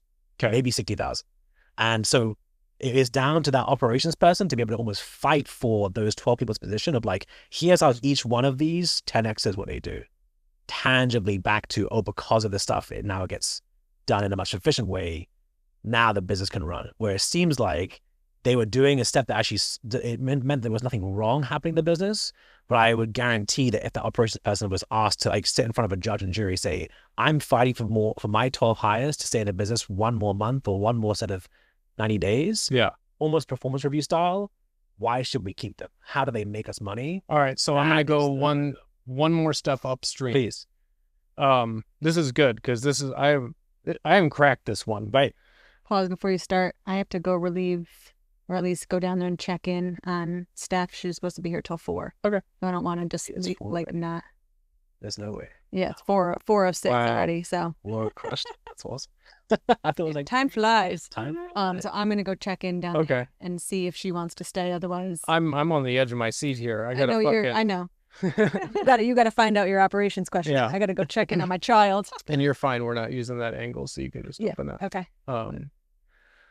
Okay. So I get what you're saying. One level higher than that, though, is the things that were being reviewed. You could easily justify, like, so for example, the billing Bible that was built was mainly like all this busy work that was being done was to make sure that it was up to date and accurate. So transaction comes in. There was nothing automated at that point because nobody was like, hey, let's see if we can have some NMI webhooks, and like nobody didn't dawn on anybody. And I wasn't like checking for that nerding yet, you know. And so they're like, yeah, this is how it's built. This is what we do for our other clients. And this is how we do it. And so by their definition of what's done and good, it requires 12 VAs that like, yeah, I mean, I guess you could still say 10X or whatever. Like you could still check that box if you wanted. I can tell you, and you know this, when the more you have manual work, the more room for error there is, despite however many QA. And I was like, we need to add a layer of QA because I'm looking at these numbers and they don't make any fucking sense. Right. And I'm finding anomalies and stuff. And I'm like, I don't want to dive into this because I know I'm going to probably find some big piece of shit. You know, it's coming. And eventually I did. And that's what I found. And I'm just like, this is not right. Like a lot of it's right. Right. But these are the numbers that I'm using to make decisions that affect my entire life. Everybody, like, this is what I'm using as my source of truth. Right. I don't care how good you QA'd the QAer, and I don't care how good the original person seems to be, and I don't care about the rationale of like, this is 10X, like you need the like. Yeah, but also, what about the opportunity cost and the direct cost of all of these fucking people and stuff? Where if we looked at it entirely different, well, that's what, like, literally everything right now, the way it is, I don't need a single fucking human. Right. And it's for me, it seems like you had a COO in the perfect storm of they have their VA staffing agency, everything's fantastic. And like, it's like someone owns a bear factory, so they want to just be around bears all the time. It's like, I just love bears so much. In the same way, it's like, I feel at my most secure when I'm surrounded by like people. I probably recruited them. There's maybe some kickbacks on the back end. Who knows? I think the main thing is like the questions you're asking right now around like redundancies or opportunity cost. The COO is the CEO when the CEO is out doing and everything. So if you're asking those questions only now, but the COO wasn't asking those questions and just saying, it's because that's always how we've always done it, that's not COO level. Well, there's a reason they're not here anymore. That's it. You know, that they have to be the thing of like, we've always done it this way. It's like, actually, no, the question is, how can we aggressively chase higher profit in this business? How do we aggressively reduce headcount? So, not to interrupt you, just while it's a fresh objection. Go for it. What would have happened in that situation, which we did, like, for example, in building our Teddy dashboard system, right? Like, I for a long time, I tried really hard to make sure that I hired experts that are better than me and paid them accordingly and, like, overpaid. Like, I hired 6 different separate data scientists to hopefully offload the build of, here's my vision, build it. I hired 6. Fucking 6. Okay. Wow. And then I ended up basically firing them and like sequentially. And I built the whole fucking thing myself. And that's still what's used to this day with the way it is. Now, I'm not a data scientist. I literally like the highest paid people that I could find that are like come highly, I'm just like, why the fuck is this so hard? Anyway, so to answer your question, at that point, what would have happened was like, hey, let's see if we can automate this. And she would go, maybe, well, we don't have anybody on the team with that skill set. Would you like me to go recruit, hire, train, integrate, and have them go big off on this big old project. And I'm like, yeah, let's hire a $250,000 a year person on the hopes that you're able to communicate like on top of what we're already, that would have been the suggestion, right? It would have, yeah. And so I'm just like, what the fuck, man? Like, what? First of all, why is it my idea? Number two is, why is it all of a sudden this huge exorbitant fucking cost that I'm going to have to absorb? And I'm just like, whatever, fuck it. I'm going to do it myself. Right. So like, I'm all for hiring people. It's just like every time I do, like, it just kind of ends up being this thing where I'm just like, this is so dumb. I can't even stand it. And I wish that wasn't the case. Right. I'm just looking at like the actual tangible deliverable results. And I'm just like, this is dumb. Right. And so either I just have a huge propensity of attracting the worst people in the world. But also, I don't think that, but what was her compensation? Was she getting profit share at all or no? Oh, yeah. So that's just the interesting question too, because it's almost like for her, she's missing out on a lot of money if... No shit. Wait. Like, that's where there's a reason why, like, I'm over it now because none of that exists. I hit the fucking delete button and I rebuilt it myself after all of that. And I'm just like, whatever, fuck it. I'm just going to look at this from a different way because I'm not going to, like, I've just had so many people, whether it's on the sales side, the marketing side, like, you know, I had a media buyer that I was paying because, you know, I shouldn't be running my own ads either. And like our payroll was crazy. Like profit was fine. Like I was making money, but I'm just like, for what's being done, this is ridiculous. Yeah. This is absolutely insanity. The fact that I'm paying that a month for what's being done is ridiculous. Like absolutely just ridiculous. And so I'm just, you know, one of the best, like, I don't know how you hire somebody in one of those positions where they actually do a good job. Like I've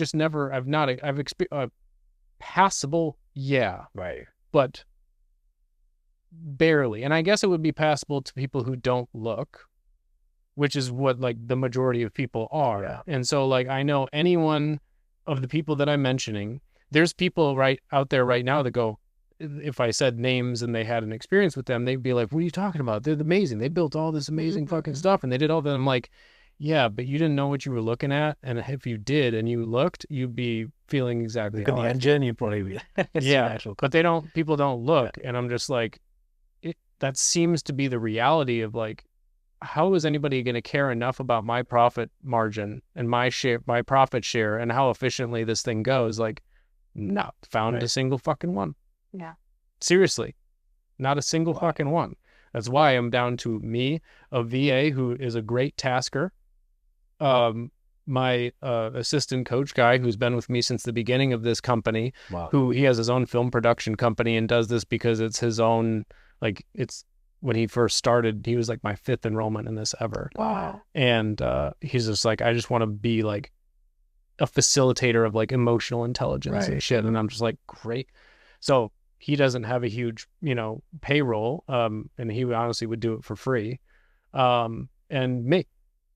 Wow. And I've automated everything else and we're lean as shit. And like, I'm glad I got to here, but it went through all this, what I'm explaining to you. Yeah. And I hear the mythical stories of people coming, oh yeah, we hired this great A player and they changed the game for us. I'm just like, awesome. Like I'm happy for you. Yeah. Get to meet one. I've paid a lot of them. Wow. Alleged A players. Ended up not being so A. Wow. So anyway, what is your what am I missing? Not that I'm trying to go higher. Yeah, I mean, it's for you just, and I think it does come down to almost like kind of like the, you know, bees to honey. It's like, you know, being able to attract, but also to really interview very well to make sure that, hey, they're an A player before they even start with us. Yeah. Because I think, for me, every operations person I've ever hired for any business has always solved a problem I've been trying to solve for a long time, and they've presented a better solution on the interview itself. Because I present that as a scenario, say, hey, like we're currently experiencing this. What would you say? And every time I've hired someone, it's been from a place of, wow, I haven't even brought them in the company yet, and they've already dazzled me. Yeah. Like one guy, automations wise, great developer, we're still great friends to this day. Like he just has a knack. He understands both the tech side. He can speak to developers, but he can also sit on the business owner side and see exactly what problems can be solved. But it's so elegant because he takes pride in it. It's like art for him. Yeah. Whereas like, oh, I could make it 30 steps, but I want to make it 4 as like a challenge. Yeah. To train that person, you can't train that. That came from his childhood where he would fix cars with components he didn't have as a kid. Yeah. He had to get creative. And so you kind of have to, finding those people comes from, I think, you know, where I met this guy was just at a conference. We just bumped into each other. We just got along on a chemistry point of view. Yeah. And then it turned out, wow, he's just this amazing tech guy as well. So it's interesting. Yeah. I think, so that was kind of the ultimate, and to tie a bow on this, the reason that, and part of, what am I trying to say? Some of the pieces that I would put under the common sense bucket are obviously not. Right. But I look at like Melissa, one of the epiphanies that we had recently is like, so she very smart. After teaching, she was taught special ed. She was like the one that brought in like the special ed person who's who dealt with the worst of the worst. Oh my gosh. Smart, patient, reasonable human being. She, when basically we retired her from that, we moved down here and she started doing professional organizing. Now you'll notice, like, if you went like in our pantry, everything has a label on it. Like, wow, okay, everything's like organized, and so like that's just how she thinks. And I'm just like, babe, I've been scouring the planet for that skill set, Right.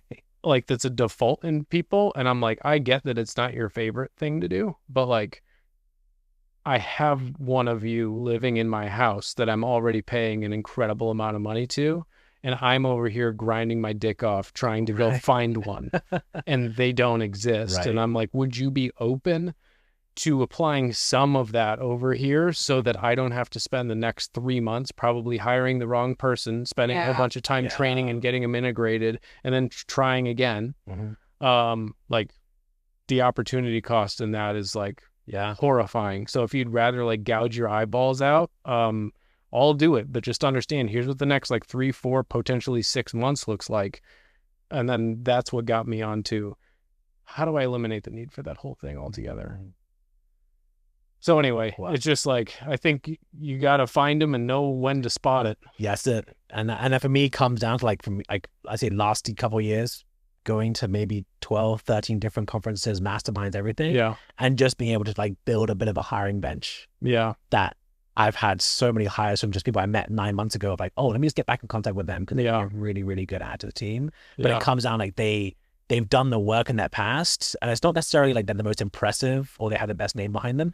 Often it's the opposite. The ones with the best names kind of like ride on the name part and don't actually have the substance behind them. I found that time and time again. That was my experience.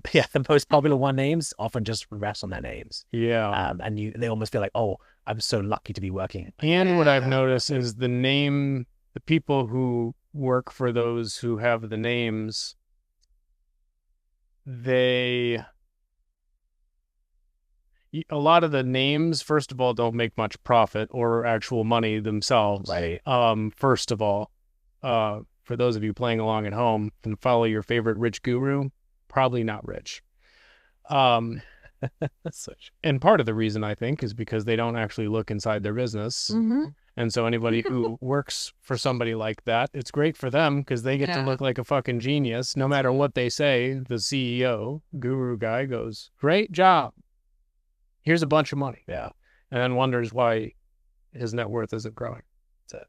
So yeah, it's a really interesting dynamic, and I don't envy what you do, but I'm glad somebody's really fucking good at it. It's frame. And actually, just even on that, like I struggled to find my complete number 2. Yeah. And exactly the same as you mentioned with Melissa, exactly the same with Victoria. It's like getting her in my world where I was like, wait, this is exactly what I need. Yeah.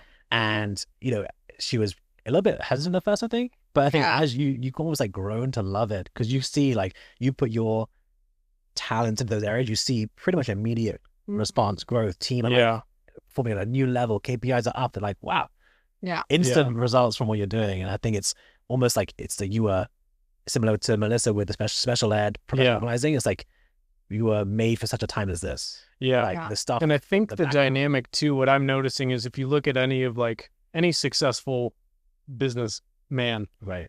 has his wife doing something. So whether it's like Keith Cunningham, his wife is like the admin of all admins. Tony Robbins, his wife is like the gatekeeper to him. Whether it's Cardone and his wife, or like you go down the line, it's like, I don't know that you can necessarily. Right now, my belief is the reason that like it'll work with you guys and like works with Melissa and I is like, her life is dependent on it. Your life is dependent on it. Yeah. Right. Whereas like you go hire somebody, like I understand the philosophy of like, well, you can't fire your spouse, but like, good. Yeah.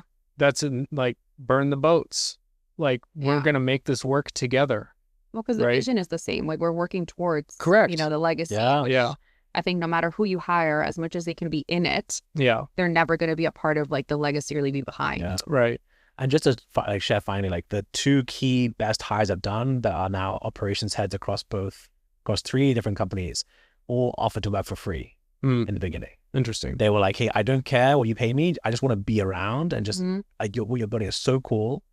And I was like, of course, I'm going to let you work for free. Yeah. The fact that that was on the table, I was like, okay, you're not just trying to like say, hey, because Raj is making all this money, how can I tap into it? They showed me so quickly what they could do. And that came, but I'm not massive on social media. I just share a few stories here and there. Yeah. I share a few like cool, stuff that we're working on.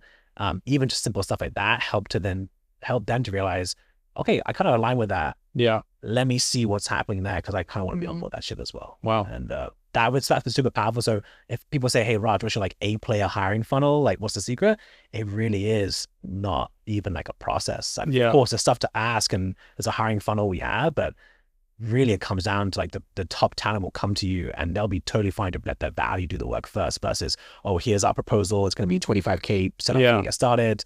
You should be lucky to work with us. It's actually those guys that come from a serving mentality are like, we know we're good. Yeah. We know we're going to steward you well. And I just see that. I have a theory and maybe we'll end on this. I don't know.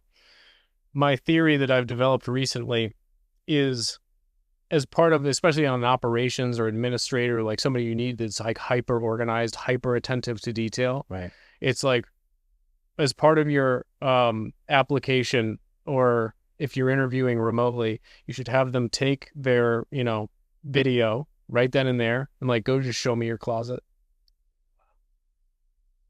Yep. If it's all shit show, show me a bed all over the place, like, nope. Yeah, that was actually one of my first jobs. Pantry too. Pantry, yeah. One of my first jobs, that was it. I was in hospitality back then, and the CEO of Aqualina in Sunny Isles asked me, how do you color coordinate your clothes? And how do you organize it? Like, what's your method? Yep. And I was like, oh. And then when I went into consulting for Ritz-Carlton, it was, what's in your bag? Can I see your bag? Yeah. Because what's in your purse, it's either organized or it's a mess. Yep. So, yeah. That's a bastard. Okay. Well, my theory has just been validated. That's huge. Maybe that's if I was ever to hire again. Because I take a work on right now. Yeah. I'm going to go to the closet. Yeah. 100%. Show me your purse. They go offline. Yeah, sure. Yeah. Oh, shit. All right. Well, we lost one. They're dropping like flies, but we've also jammed on a lot of stuff. This has been really cool, man. Absolutely. Yeah. So fun. Is there any final words or thoughts from either of you? No, man. Just great to be connected with people who I think have that just co-created vision of what's possible. Yeah. And I think that for me is I'm just excited to see where we're gonna be in 2, 3, 4 years time of like, just as this stuff compounds over time. Yeah. We're super excited for this next season. And it's I think I can see such a amazing just synergy of people. If we can, I wonder if there is like a possibility to have couples coming together who all are on that same wavelength, because it can definitely get very lonely. Especially, we go back to the UK. We love the UK, but we sometimes go back and we're often struggling to find people who really align with our values of what we're trying to create here. So, we're just then we better stay connected, bro. Yes, sir. Yeah. It's been great to be here. Cool. All right, we'll cut it there. Cool. Beautiful. That was great. That was awesome. That was a jam. That was so good. Wow. Like fucking Rogan. We go for 4 hours. That's it.